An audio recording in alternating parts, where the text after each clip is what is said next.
పొడమి తల్లికి మొక్కి నిస్వార్థంగా దుక్కిదున్ని సాగుచేసి సిరులు పండించి ఆ భూదేవి ప్రసాదాన్ని అందరికీ అందించే మహోన్నత కార్యం వ్యవసాయం.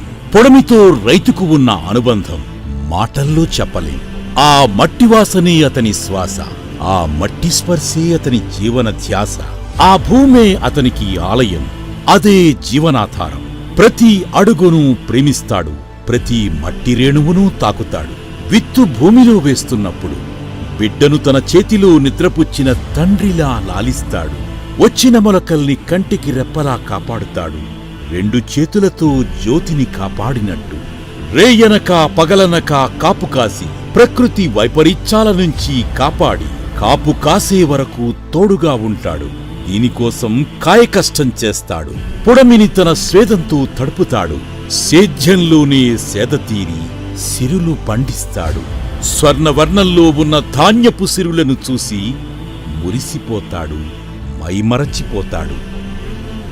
వ్యవసాయం చెప్పడానికి చాలా సులభం, కాని ఒక విత్తును మహావృక్షం చెయ్యాలంటే అందుకు కాయకష్టం చెయ్యాలి, కంటికి రెప్పలా కాపాడాలి. మొక్క దశ నుంచి మహావృక్షం అయ్యే వరకు